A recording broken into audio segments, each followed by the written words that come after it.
Welcome to New Realities. This is Alan Steinfeld, and each week on this program, I talk to people who I feel are really at the cutting edge of consciousness. Those individuals that are evolving our culture, our sense of self in new and unknown directions. And tonight I'm talking to someone I wanted to talk to for a long time, a real genius in the field of I would say human potential above all else. His name is Dan Winter. He also has the goldenmean.info website. He is a real expert on sacred geometry, science, gravity, time. I mean, Dan, thanks for being here. Oh, it's a delight. I've heard about you for years. My friend Roger likes you. Happy to be here. Oh, yeah. Well, yeah, Roger's a good friend. But I want to know everything you know because you really, I talked to you before the show, and it's like, is there anything you don't know? You figured out how time works, how the generation of life works, how gravity works. I mean, it seems like you have figured that out with your interest and investigations into sacred geometry. But why don't we'll get into all that, but let's start really simply with, I would think, the most basic fundamental aspect of your work, which is the golden mean. Isn't that? That's really right and very appropriate, yes. You know, always in art and even in biology, we knew the golden mean ratio, 0.618, defined beauty, for example, and it defines the pattern, five-sided geometry of almost every living thing. And yet, now we've learned something new. We've learned the electrical reason why it is necessary for life, actually. But wait, before you go there, I know it's like I'm a kindergarten talking to a high school professor, but really, if you can describe what the golden mean is and how we get that ratio. Yeah, that's right. Well, the number is 0.618, 1 and 1.618 and 2.618. You have a sequence of numbers which represents what's called the divine proportion or sacred cut. And what's unique, of course, is that you can add any two numbers in the sequence and produce the next one. It's called an arithmetic progression. Or you can multiply any number in the infinite series by 1.618 to get the next number. For example, 1.618 squared is 2.618. So that is a progression of numbers which both adds and multiplies. But how did they get that first ratio? How did they get the 0.68 or 1.6?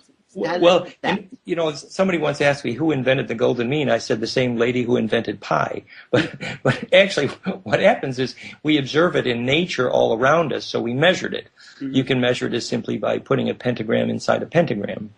But what's more important is to understand what that's doing for waves. That's the real point here.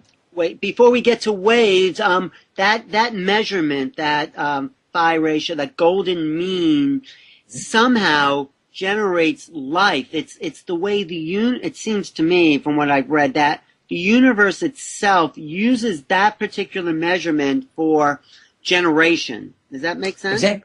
Yes. In fact, we're going much further than that. I am saying, have been teaching physicists for years, that the golden mean ratio is the cause of gravity, of life, of perception, of bliss, and actually the physics of the origin of color and black holes and everything that is centripetal and self-organizing. So it could not be more important.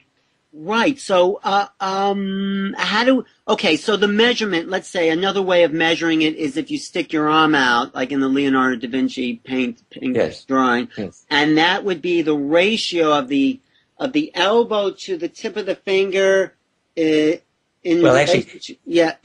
the whole arm or something like that. Yeah, elbow to wrist to the base of your knuckle, etc. That's a golden ratio cascade, and that's a good example because the reason your bones are doing that has to do with the electricity of waves, actually. It's producing what's called perfected compression, or literally the perfect form of fractality. And what I wanted to try to explain very gently was why it is so important to understand this in terms of waves. You know, the difference between numerology and physics is when you predict something a wave is going to do. And it is we did a study that showed that if you program software and interfere a large number of waves of different frequencies, The most destructive interference possible is powers of 2, called the octave, whereas the most constructive wave interference that's ever been measured in computer modeling is the golden mean ratio. So in effect, we can prove now newly that this golden mean ratio is the most constructive form of wave interference in general. And I say specifically, that is why Einstein never figured out why an object falls to the ground, because he didn't know that. Wait, so when you say most constructive, it is the most beneficial for organisms, for who? How is it constructive? Yeah, well, I mean, in this sense, I'm saying this specifically in kind of an electrical engineering sense, which is my field, of course, that specifically, if you interfere waves in what's called a nonlinear medium, or simply a focus point, the most constructive way they can meet, which is to say the most power that remains after they interfere, is golden mean ratio, whereas the most destructive way for waves to meet is powers of 2.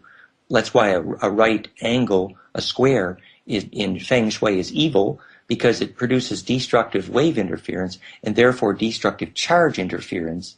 So when I say constructive, I mean it leaves the most inertia remaining. It's the most harmonious, literally. So is this golden mean ratio, it's an emergent property of the universe, and therefore life itself must be a basic fundamental aspect of creation? Yes, I had announced that golden mean ratio is the cause of gravity at the first fundamental physics conference in Budapest with Nassim and Elizabeth Rauscher. And then Nassim helped me prove it when he showed that golden mean is the mechanism of black hole creation. And now I've explained why newly, which is that being the solution to constructive interference, it is therefore the solution to compression. Now, what do you mean by compression? Wait, don't lose us yet. Let's start the show. Okay, so golden mean ratio. Okay, wait, say that again, please. In other words, because golden mean is the solution in general to all constructive wave interference, it is therefore the solution to compression. If we can prove that, we have the answer to every single mystery of physics and spirituality, if we know the solution to compression. What do you mean by compression? What does that mean, actually? Well, Einstein died saying that if he knew infinite constructive compression, he would have solved the unified field. But sadly, no one told him what a fractal was. And physics is clear that fractality is the only infinite form of compression mathematically. But they've never known what a fractal electric field is. And that's what I just proved with my new equation for hydrogen. But do you mean by compression information that's been economized into a central mathematical equation or something? Is that what you mean by? Well, in this case, we're saying that everything in the universe is a wave of the same substance. Call it ether, charge, chi, or baraka, or the quantum foam, whatever you call it. I call it charge.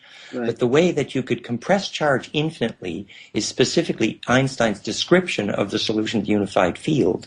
And if you know what golden ratio enables charge to do, it creates a black hole, or perfect compression, because it allows the waves to add and multiply constructively.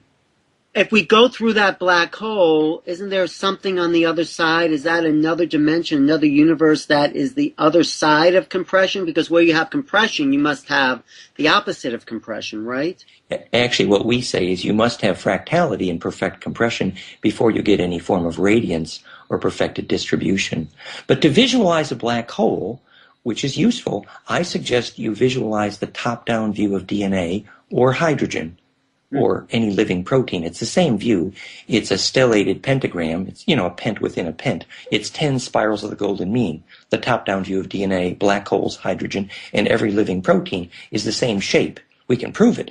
And so what's happening in that geometry, for example, in hydrogen, is the waves add and multiply recursively, constructively, and that's infinite compression. But in addition to adding and multiplying the wavelength, they add and multiply constructively their wave velocities. And that is the reason that gravity exists. It's because when the waves of charge add and multiply their phase velocity constructively, then compression becomes acceleration. So since we now have proven that is the structure of hydrogen, Planck length times golden ratio equals hydrogen radii, we now can prove that fractality, that golden ratio, is the only reason any atom has gravity, because the inside is fractal or self-similar to the outside. Implosive collapse. Okay, I followed part of that, but the question that comes up is, if you understand what gravity or how it's generated, can't you create an anti-gravity yes. Oh, absolutely. Sure you can. wave? Yes. Of course you can. And if you make a capacitor with the right curvature, it floats. Townsend Brown is being done by hundreds of scientists now, in France. Very famous. But we're there to first explain why you can make gravity with capacitors. Because what happens is, as the wave front of the charge or quantum foam wave is experiencing acceleration of charge from compression of charge, by the way, acceleration of charge is the definition of gravity, then the phase velocity, the wave front, is accelerated out the center through the speed of light by multiples of golden mean ratio times the speed of light. And that's how gravity produces the compression, the wormhole of charge that goes from the center of the Earth to the center of the Sun, for example. And that helps us to explain what happens when the moon gets in the way. All the physics of gravity is about how this charge is traveling through the speed of light, through these wormholes, by multiples of golden ratio, actually. So are people reconstructing this? Are they making, this is what Nassim Haramein wants to do. He wants to create mini black holes to... Oh, yes. Yes, of course. In fact, it's so simple. Podklednov walked over an old insect hive and noticed that he started to float. He studied, and the skeleton of the insect was a capacitor that made gravity, the same as Townsend Brown and Naudin and Paul de Violette are talking about. But now we understand how. That actually, if you make something which is electrically more fractal than the Earth underneath you, you float.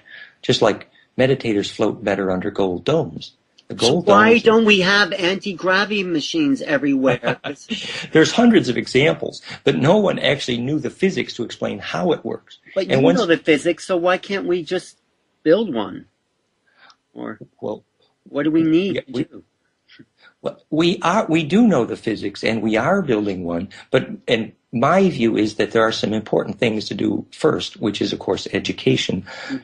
And we've applied my equation, for example. Now we know how to burn water, and it's called a cool fuel. It's the ultimate solution to hydrolysis and desalinization and superconductivity. All of these things immediately emerge if you know this geometry of fractality optimized by golden mean ratio. Let me just mention a couple of real simple examples to try to sort of make this real. Yeah. We know, for example, that in economics, if you eliminate storage, you create abundance. That's why fractal economics and fractal money will be the solution to all abundance. Well, naming that geometry is how charge distribution becomes perfect, called life or the divine or mind. If you take this frequency ratio and you create this perfect heterodyne, not only do you cause hydrogen to jump out of water and cause superconductivity, but you cause the perfected distribution of charge, which follows from perfected compression of charge, fractality. So when you produce implosion, then you produce distribution. How about a way to visualize that? Okay, that's good, yes. Yeah, there's a famous device in Ireland called the Steorn device where they make voltage power from gravity. They call it free energy, but it's a wrong word. It actually comes from the plenum, the quantum foam. If you look at the voltage trace on an oscilloscope, it looks like a caduceus. A caduceus, is that shape of a wave from Hermes, symbol of medicine. Right. The DNA is shaped like that too, isn't it? Yes. The caduceus is a symbol of Hermes, DNA, medicine, and healing. Mm-hmm. Well, in physics, the caduceus is called perfect damping optimized by golden ratio, which turns out to be the name for what's called phase conjugation. And so if you look at the Steorn device voltage output, this damping, this caduceus, you see that the reason you're getting power from gravity is because of implosive collapse or fusion down that trajectory, which in electrical theory is called slew rate. So anything that produces implosive collapse is going to produce fusion. Let me give you another example. Supposing you wanted to save the billions of dollars that's been wasted at CERN in Switzerland. Mm-hmm. You just show them how the plasma needs to approach using the faces of the dodeca to produce this golden ratio geometry, and it produces implosive fusion, and you actually learn the definition of cold fusion. You know, cold fusion started with palladium because it's dodecahedral, and it actually gets cold in your hand, as my partner Valerie once showed Jean-Paul in Paris, the guy who leads the fusion conferences there. But the reason fusion works is because the plasma approaches in golden ratio. That defines fusion because it's implosive collapse. Well, let's get even more real. How can we then apply? I mean, I know you're working with physics, you're doing some amazing things, but I think there's ways to apply this personally in our own lives. And could you talk about that? Because very appropriate. Well, you know how we got started on this? Because we found that with our partner, Professor Korotkov in St. Petersburg, who invented the GDV, he helped us realize that when you measure this golden mean ratio in brain waves, it was a way to measure peak perception, bliss, and enlightenment. And that became my bliss tuner invention, and we teach people we can measure when you have peak experience, enlightenment. So golden mean ratio is a way to measure when your body starts to implode, and you call that peak perception. In fact, now we know that golden ratio phase conjugation is the cause of perception. Wait. Let me, because I'm writing about perception. Let me just take in that statement. So you're saying the golden mean ratio of the brain waves is what causes perception? Yes. There's another neuroscientist named Steve Lehar who came up with phase conjugation as a model of perception. But now I know why. Because in optics, we discovered that phase conjugation was the first time we measured self-organization and time reversal. But now we know how to make that field an electric field called phase conjugate dielectrics. It's the reason why the seeds at Stonehenge grow faster. So when you phase conjugate magnetic, optical, or dielectric lines, they implode and fuse and create self-organization. And that sorting of waves into phase is called perception. To visualize it, imagine when two pine cones learn to kiss noses. Mm-hmm. Okay.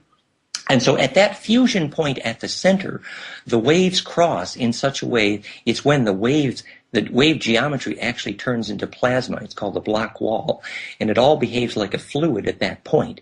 And at that point, the waves are sorted into phase. For example, that's the reason that color and rainbows exist. We can prove it. Because, why, you're saying? Because... Well, the photon is only a donut, and the cone of your eye where you perceive it is just a device to measure the tilt of the photon donut. If you take the visible spectrum exactly 1 octave and the precise wavelengths for the primary colors and convert that to the 0 to 180 degree tilt of the photon called color, the angles you come out with are all a cube except 2, 63 and 117 degrees, which turn out, that's blue and yellow, turns out to be the face angles of the dodeca called fusion. So photons arrange themselves to the face of the dodeca called golden ratio. And that's the reason rainbows happen. It's the reason color exists.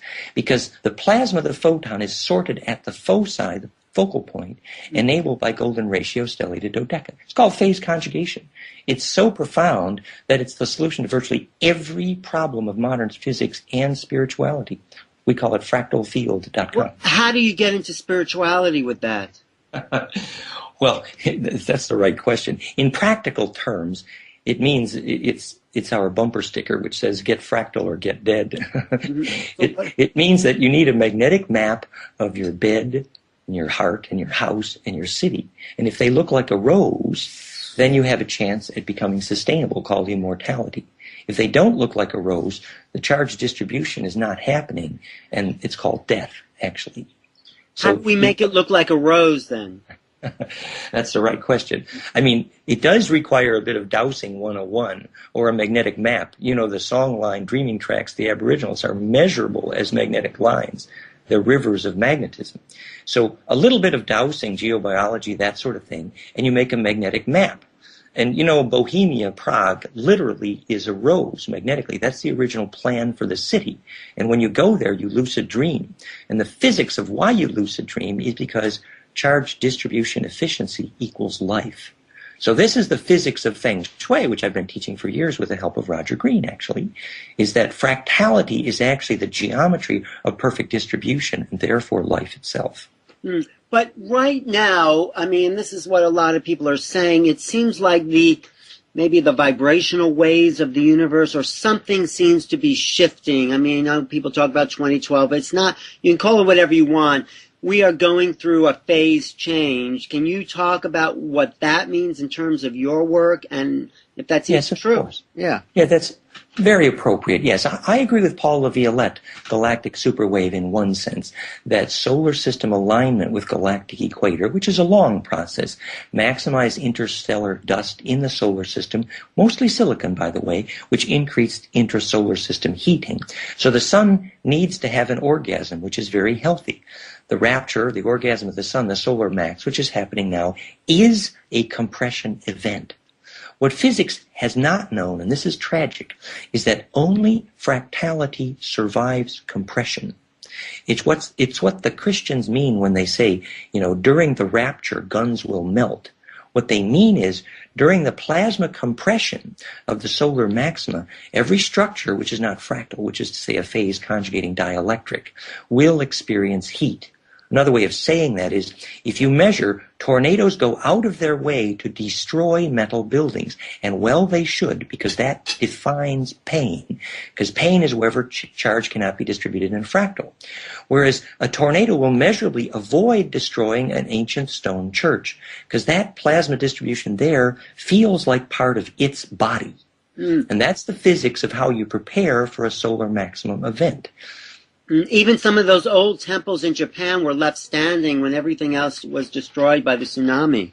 Yeah, there are hundreds of examples. The physics is, the center of a tornado is visibly a pentagram for a reason, because that's how it becomes centripetal and therefore self-aware and able to steer. Because at the center of the pentagram in the tornado, like Katrina had a pentagram at the center, is the same electric field at the center of all DNA, where charge distribution makes what's called mitogenic radiation, which is the physics of the electric field, phase conjugate dielectric, called the collective unconscious or ancestral memory or the communion of saints. And so that electric field is perfectly distributed. It's a well of survival memory. And to participate in that is a symmetry discipline. It's what's called avoiding sin. It's actually embed or die. So that distribution of that field is essential to become part of what's called awareness or divine mind. It's the physics of how you measure the sacred, actually. Is that why the pentagram's been identified with the divine feminine? And I was in a pentagram crop circle last summer and had an amazing healing in that as well. Beautiful, yes. The physics is because the stellation of the pent, which is a pentadodeca in 3D, the only 3D fractal, is called the Grail, the Grail is in the blood. The pent stellation creates golden ratio, and that creates centripetal force, and that's the only way anything in the universe emerges from chaos. For example, Planck time times golden ratio in my new equation predicts the physics of coincidence, which is only fractality allows time to emerge from chaos. So Planck time times golden ratio gives you the frequencies not only of hydrogen, but the solar year and the Earth year. It's the physics proof that fractality in time is the way charge distribution happens in time, called coincidence or synchronicity. Are you saying that the physics that's here on Earth is the physics throughout the universe? And if you are saying that, does that mean all life forms will then have similar structures as humans? It's my belief that, DNA is a stellated golden ratio dodeca. Everything about DNA is golden ratio. And it's used intergalactically for that reason, because it produces a centripetal force necessary for stars to grow up. So the sun needs something that DNA makes by its golden ratio structure, a centripetal plasma force. For example, solar flares decrease dramatically when 1 million children sing the same song. It's been measured 12 times. So DNA... Wait, let me just take that in. You're saying when children are singing the same, like how many, and the solar flare will decrease, there's a relationship there? Yes. A recent film is about that, fractalfield.com/starseed. You can see the film and the data, but basically when, this was actually on the Global Healing Days, on I think 12 or 13 different global Earth healing days. They measured the average reduction in solar flares on that particular day, and it was very, very dramatic. So we say it this way: when 1 million children sing the same song, the sun goes, ah.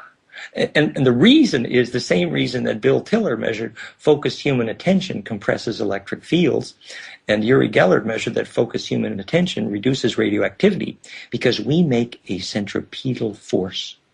With our mind, we're putting out waves of intention that are actually golden mean waves. Yes, and centripetal. Aboriginals said the dream spell holds the song line together. The physics, as Bill Tiller measured, is focused attention compresses electric fields because it's implosive centripetal. It's called a phase conjugate dielectric. It's the physics of why you get a tingle in your baby finger when you put your attention there, because you've caused the electric fields there to compress, and that will attract charge and blood. So the more your attention gains quality, the more its electric field is centripetal, the opposite of centrifugal. Mm-hmm. So going back to this, maybe it's a phase change, but as we move in alignment with the galactic center or to above the equator, how does that affect the fields, the waves, and consciousness itself? Well, the solar magnetic collapse reversal, of course, has kind of already happened. The Earth's magnetic collapse is following behind. As the Earth magnetic field weakens and collapses, it releases the hold on the iron in the tectonics. So the tectonics are like dumplings floating on gravy, and our sources tell us, for example, the Australian plate we're on right now will reach 20 kilometers an hour, smashing into New Zealand. Mm-hmm. So this is a massive compression wave that's going to be accompanied by high waves, high water, high wind, and lots of messes. It is about compression. And we need to learn to invite that solar wind by being fractal. The way the Mayans put it was useful. Unless the dream spell of the old ones is alive and awake in symmetry space, we will be blown away in the magnetic wind of the sun. What they meant by that was, if we make the centripetal force, we can hold our atmosphere and our plasma bubble together. How do we make it? By singing songs? No, that's not it. But how would we make the that open to everyone that is interested in doing that? I mean, effectively, we're saying that the production of centripetal force is the only solution. For example, it's how you steer your plasma into the sun after you die. If you've learned how to lucid dream, you've become centripetal. So collectively, if groups learn to lucid dream together, we know that you can steer tornadoes that way. It's been measured. But you can also steer the solar wind that way. On a larger scale, it means that when you plan a city and plan a road, you actually make a magnetic map first, and you discover where the magnetic blood of the Earth is fractal, and you improve the fractality. Specifically, Callahan proved that Ireland, Yugoslavia, Israel, the war happened after the magnetic lines broke. When you fix them, village A and village B can share emotion because there's touch-permissive paths for plasma, living energy, between cities. So on a global scale, we know the Earth grid is dodeca, Becker and Hagen's anti-gravity in the world grid. If you improve the fractality of that dodeca, you improve the ability of our Earth to be centripetal, stabilizing gravity and atmosphere. I think that's what Slim Sperling was doing with his devices, his qubit devices, as he planted them in the ground to get rid of the negative charge in certain areas. But do you know his work, Slim Sperling? Yes, sure. I lived next to Slim, even when Bob Dratch was trying to teach him how to do it. Right. Bob was a good friend, too, still is. And Slim... Yeah, go ahead. Slim what? Slim was basically a cowboy. He's a sweet guy, but he didn't understand the physics. Bob showed him a coating, which is bioactive, called a phase conjugate dielectric. And that coating and the shape can accelerate metabolism. But Slim didn't understand a lot of things. For one thing, that sometimes accelerating metabolism is not helpful. And for another, there's a whole aspect of this called astral hygiene. So there's a lot more to this. Well, getting back to the how do we do that to our own field, conjugate our own field to get more stable and empowered and, grounded in a way? Yeah, that's the right question. In the heart rate variability, HRV, the low frequencies of your heart, which is basically the frequencies of your breathing, when that becomes harmonic inclusive, called fractal, that's how medical doctors know that you have an immune system. It's statistics. It's pure physics. The more harmonics in your heart, the more you have an immune system. It's called fractality. So if you apply that to everything in your environment, harmonic inclusiveness, it means the more you can become a fractal attractor, literally attract charge. In practical terms, it means the purpose of life is to have and grow a large aura. And the more bliss you can hold, the more plasma you can hold, the bigger your aura is, and the more your DNA braids recursively coherently, and the more you actually become centripetal electrically, which is the definition of all health, actually. So is when we consciously bring in bliss, is this what you're saying to do? Yes.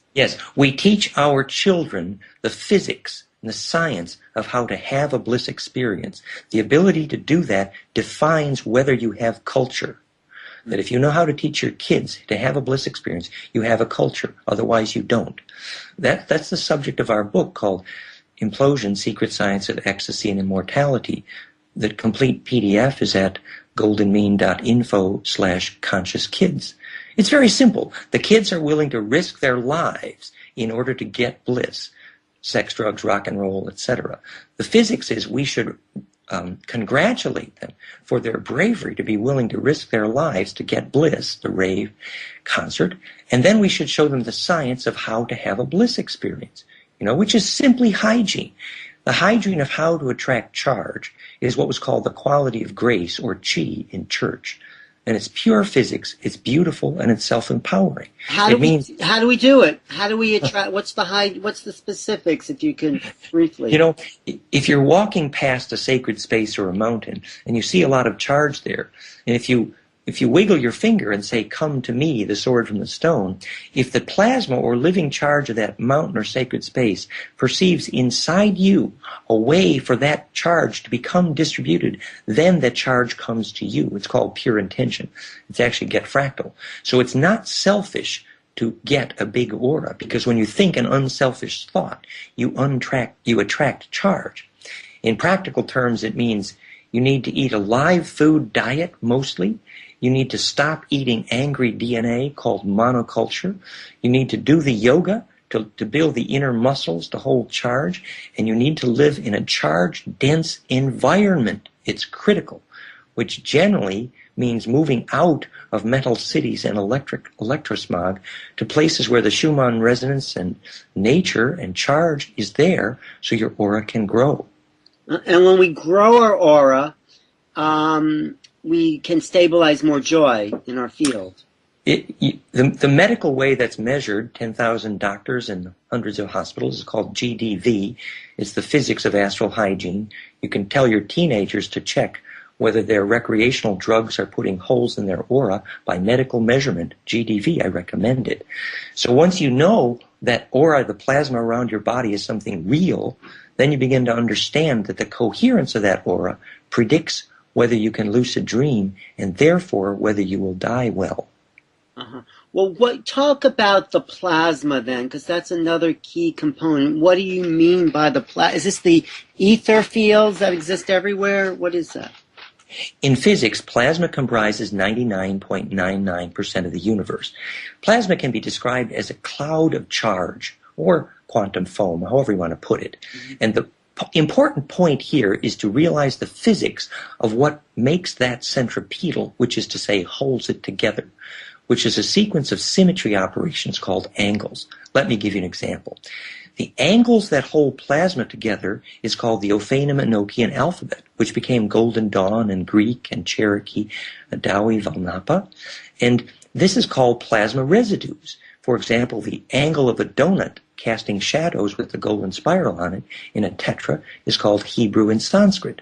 These angles at which plasma converge, when they become centripetal, initiate compression. That's called creation.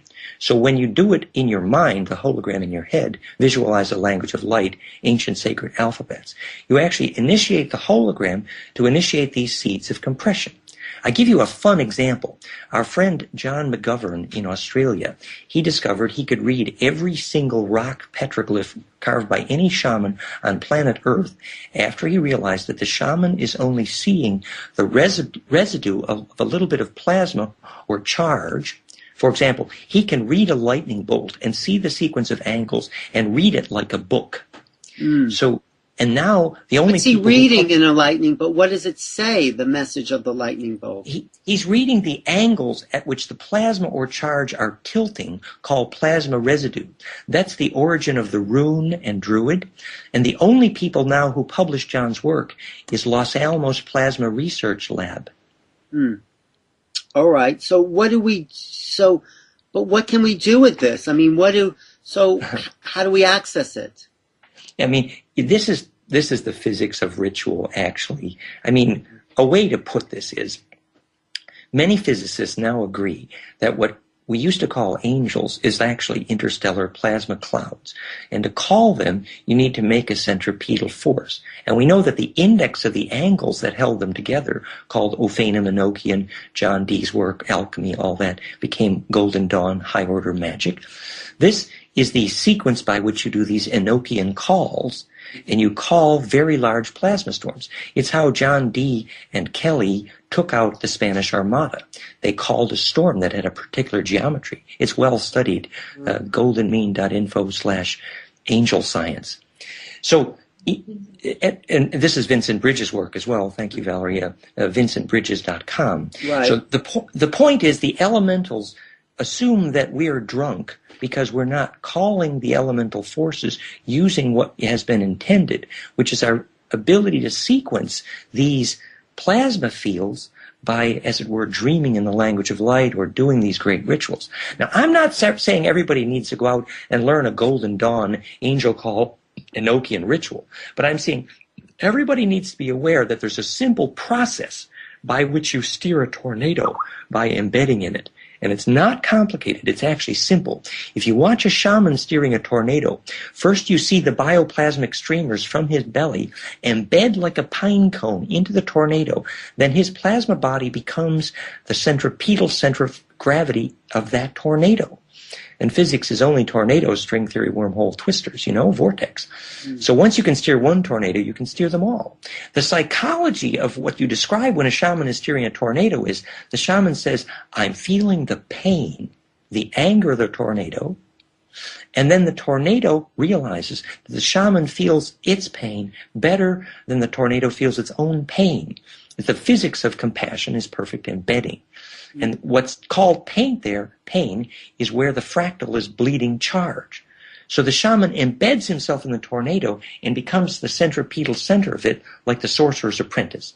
Well, as you're talking, it also reminds me of the hunter-gatherer societies and those paintings on the walls of caves where they would do the same thing in capturing wild animals, is the shaman would emanate those plasma fields probably to pull the desired hunt into their locale, isn't it? That's beautiful. And the teacher we worked with on that, Steve Tribeck, he co-produced Whale Dreamers with Kim Kindersley, funded by John Lennon's son, goldenmean.info/Whale Dreamers.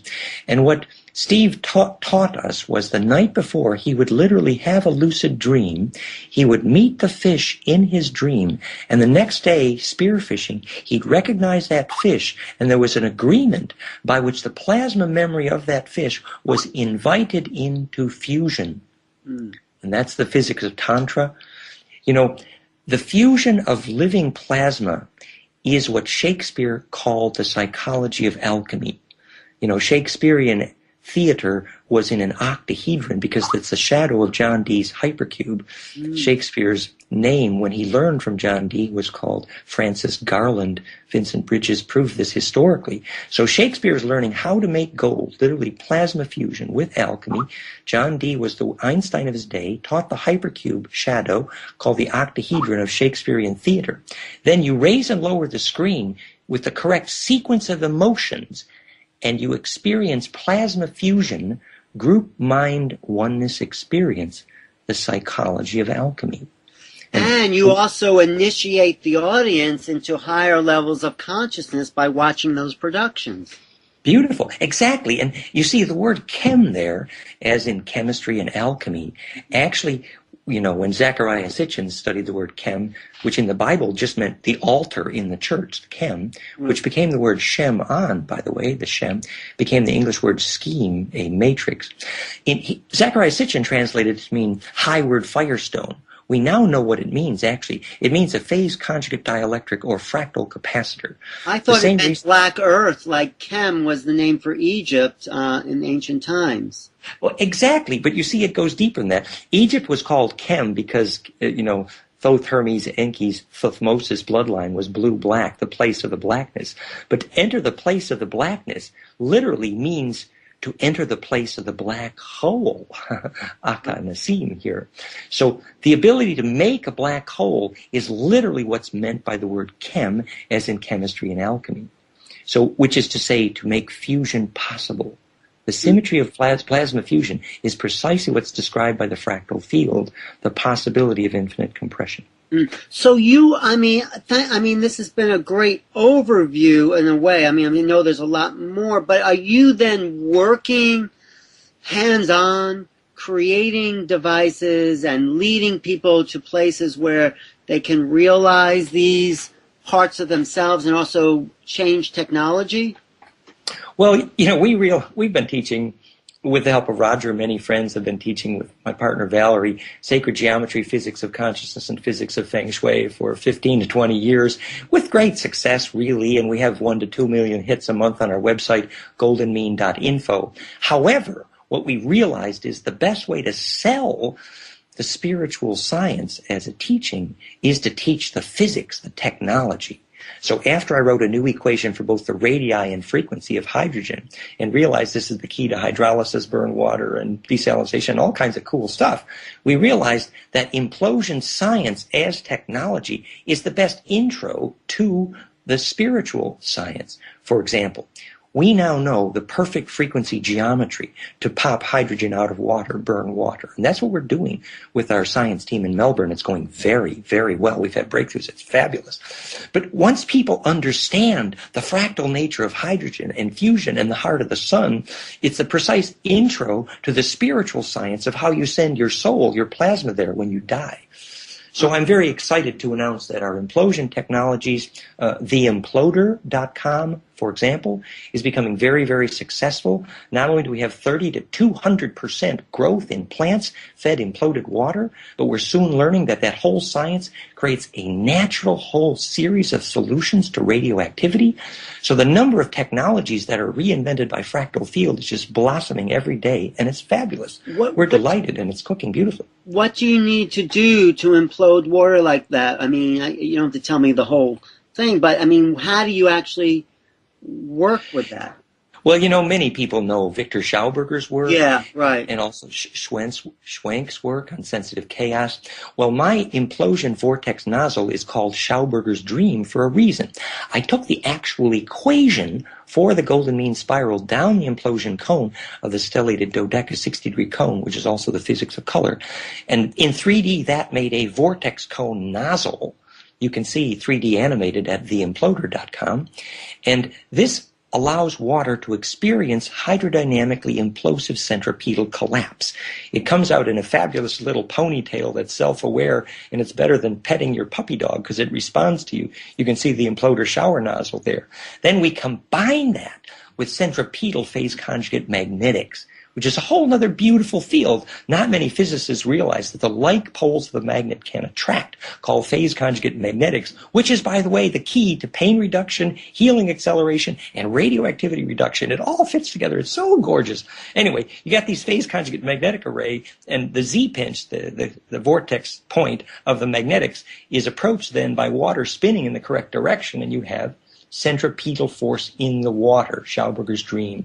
And you have dramatically reduced molecular cluster size, dramatically increased solubility, it tastes silky, and there's all kinds of health benefits, and it's a real revolution in agriculture. I'm very happy. Things are cooking beautifully. We're just coming out with a whole new line of these for commercial agriculture. You can read about it. It's all on the web. It's incredible. I would put you in charge in building the new world and making it functional for all of us. I wouldn't put me in charge, but I will say we have a team of scientists now, very global. We've been teaching in 10 to 15 countries in a year for 10 to 15 years. So we have one of the best international network of transformational scientists on the planet. And that team is cooking. It's gorgeous. Breakthrough-technologies.com, fractalfield.com. This whole project is cooking beautifully. We have a group in Dubai that's supporting us. There's a group that's measuring the effect of implosion on diesel fuel in Netherlands. We have an assembly group in South France. We have people in Canada, and things in Australia here are popping beautifully. So things are good. Wow. No, it's very exciting. I mean, just hearing you talk and in the fields of interest and science that you are really turning the Newtonian science around and showing a whole greater dimension of what's possible. We're really moving out of the old age with this kind of technology.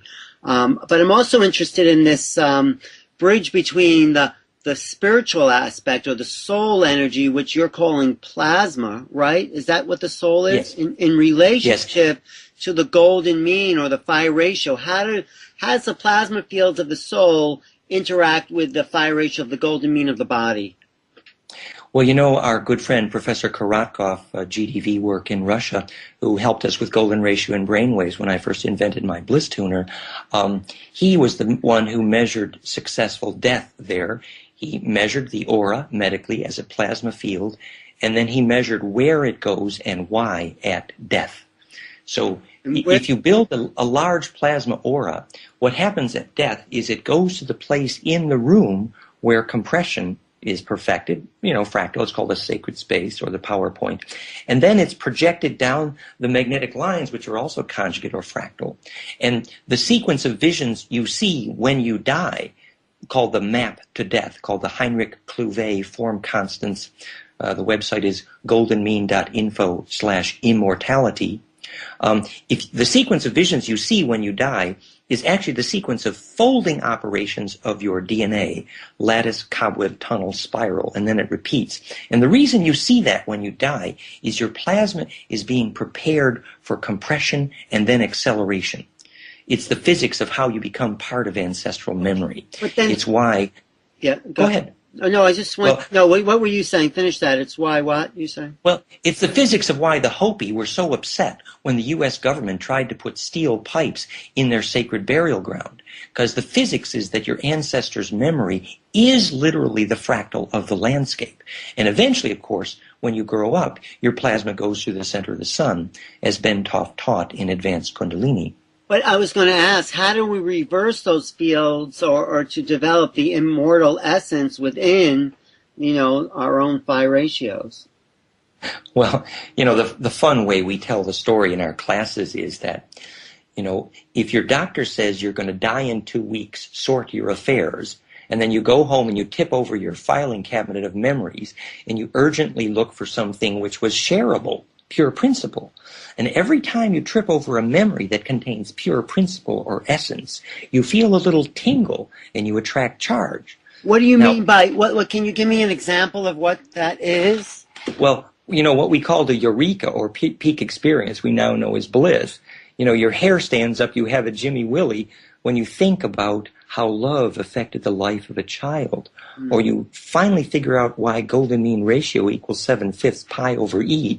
Your hair stands up and you attract charge because you've discovered a principle which is of service to all of DNA. And that ability to attract that charge means you've discovered a wave that's shareable. In physics, that's called coherence, which I learned how to measure mathematically. Coherence perfected by fractality. And that's the life force. That is the immortal essence. That's saying. It's a perfectly distributable wave. And the fun story ends by saying that then, once you learn that, you realize that death was only invented temporarily by biology to teach us to stop trying to store what is not shareable. Wait, I'm trying to take that in. So, can you say that another way? In other words, biology had to invent death because people try to put away memories which in fact cannot be distributed, compressed, or or made shareable. For example, digestion is only implosion of charge or plasma. If you eat white flour, you get fat because the memory can't implode and be made shareable. So the same is true of pure principles. If you keep thinking about only pure principles, which is what I try to do very hard, actually, every time you think about a pure principle, you attract so much charge that you never die. So let me see if I can get that. When you share the principles of insight and genuine excitability, like art or music or creation, then you're building charge. In other words, the electric field at the center of DNA, a phase conjugate dielectric field or fractal field, the paper in physics on that, why it's bioactive and causes life, is called Alice in Barium Titanate Land. You'll have fun reading that one. But the nature of that electric field is such that it's self-organizing and infinitely distributed, God's mind, as it were. To become part of that electric field requires a symmetry discipline called golden ratio fractal implosion. So to join that electric field, you have to do certain actions, like every living molecule that wanted to join the club called life has to get fractal or get dead to become part of that charge distribution. So when you think about something that is so distributable as an electric wave, that the wave can be compressed and still shared, you attract charge. And charge is life, and life. The charge is your plasma, it's spirit, chi, orgone, baraka, shakti, pat. We have too many names for that physics. It's simply living biologic plasma. Yes. And the way to increase is getting fractal, and getting fractal means to what? In practice, it means if you're in a metal building with air-conditioned air, you're not going to keep a soul, and your children will lose their souls in those kind of schools because they won't be able to attract and distribute charge. It's another simple example is if you take the poisonous fluorescent lights out of your children's classroom and install sunlight, you can measure a dramatic increase in attention span. The physics is there's a frequency recipe to attention, and it's called implosion. Mm-hmm. Implosion is how charge is built, you're saying, in the plasma. It's the only way the waves, which is the waves of everything called charge, can meet constructively and therefore distribute their inertia without dying. Waves are smart. They don't want to die. So they will jump on anything fractal and they will get out of everything unfractal. That's why a square metal refrigerator causes the food inside to die. So to build our fractality or fractal nature, which is with I guess being creative, being yes, but we need to apply that to architecture, to agriculture. You know, if you take the steel rods out of your concrete and then put charged rock powder in and then place the pine cone-like shape, you make a capacitor that causes life. And that's the only definition of architecture, actually, to take that arch. So we apply it to architecture, agriculture, churches, schools. Everything needs to be the kind of electric capacitor which causes a seed to grow. This is why Stonehenge worked. So the pine cone shaped is the most compressed form for holding plasma? Yeah, I was thinking of this other fun study that Vincent Bridges is working with us. It's called the Dolia Cephalic culture, basically the children of Hermes, the coneheads, the Tutankhamun group. They knew how to build a certain stone structure, which in Malta was called the hypogeum, or you call it a kiva. And in that stone underground temple, they made a capacitor. And the ability to do that, Hermes, Bow, Akhenaten, Arcadian bloodline, the Dolia Cephalic cultures went from Egypt to Malta to South France, South America.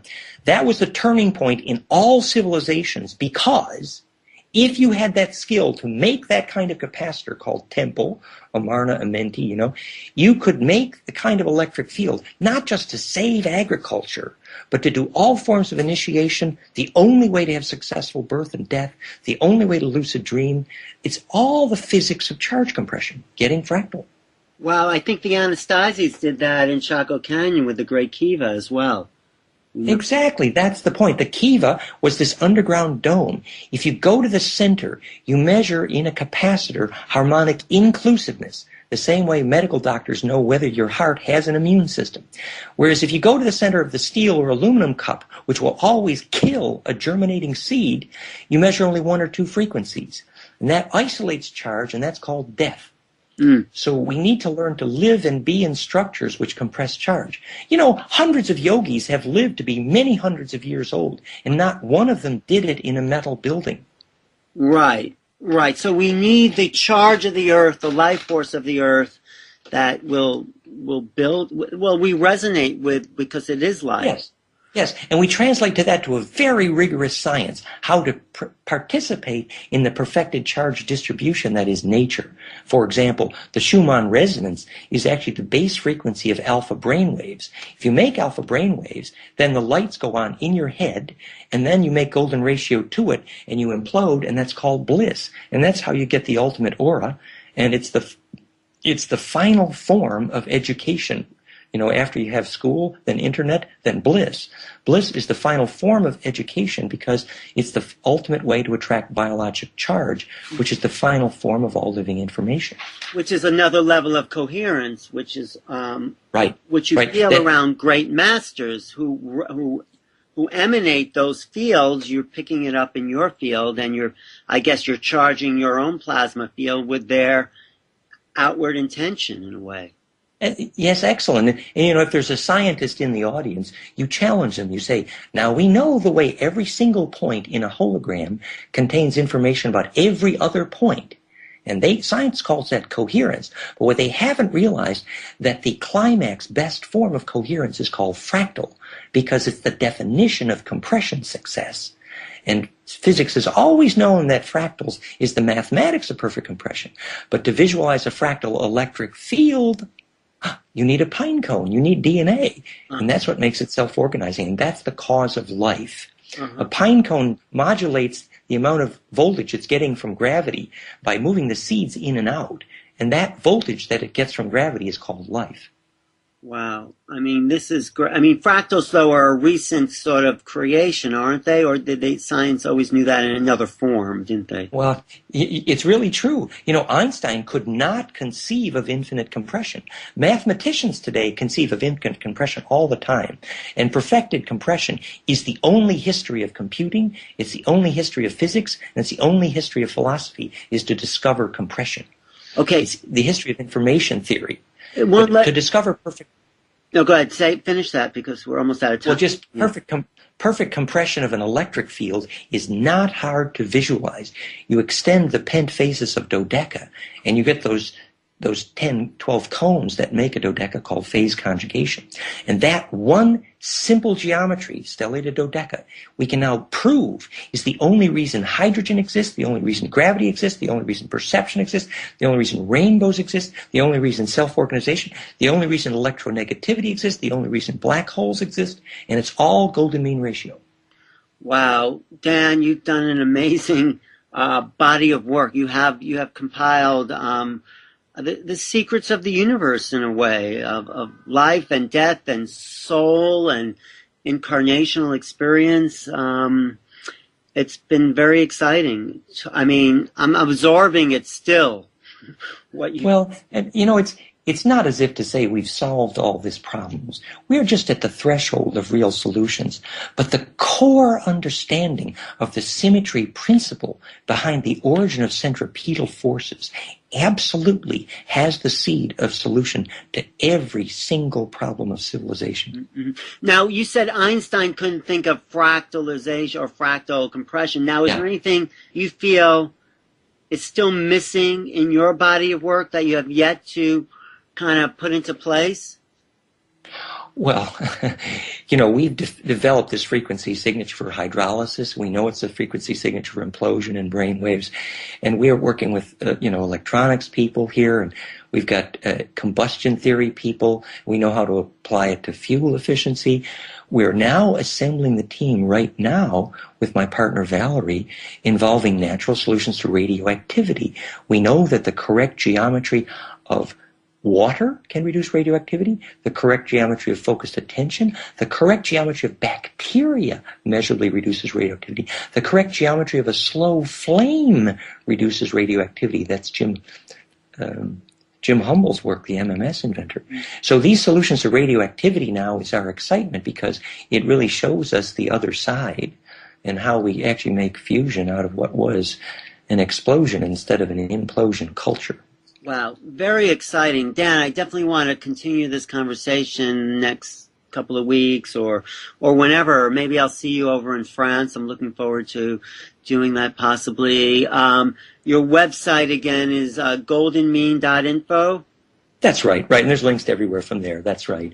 And really want to thank you and your audience. You represent a real global connection, and it's fun to be, sort of back in the American theater there and meeting all your friends there. So let's stay in touch and we serve each other. Be delightful to see you in Europe. Our Holy Grail Science tours there is cooking, and I know you're coming to Girona, so look forward to more fun. I think, is anything coming up for you? Any more audiences, lectures that you're doing coming up? Well, we finished a Byron series. We have 2 lectures in Melbourne next week. People can see it all at fractalfield.com or goldenmean.info. Then we're a week in Dubai and Paris. Then we have 2 or 3 lectures in Rimini and in Italy in April. And then we're doing Amsterdam in June.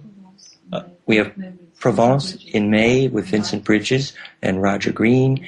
There's an event in Malta coming up. We have maybe Girona, and we'll be back in Australia. So around Le Chateau, it's all. My partner Valerie is reminding me here, but we're having lots of fun. We invite your friends anytime. I will. I guess they can find it all at goldenmean.info. And thank you, Valerie, for all your input as well.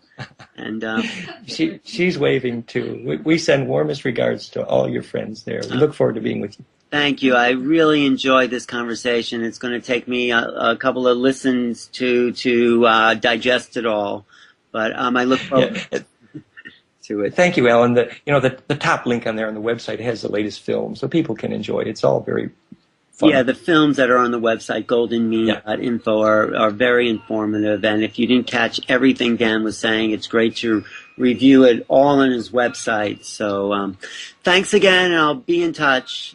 Blessings, Alan. Thank you. Bye-bye. It was really fun. This is Alan Steinfeld for New Realities on BBS Radio. I want to thank Don there in the control room. And all the people listening. If you want to reach me, email me at newrealities@earthlink.net. Check my website, newrealities.com. And also this interview will be archived there as well as on BBS Radio. And listen next week, same time and same place. Thank you.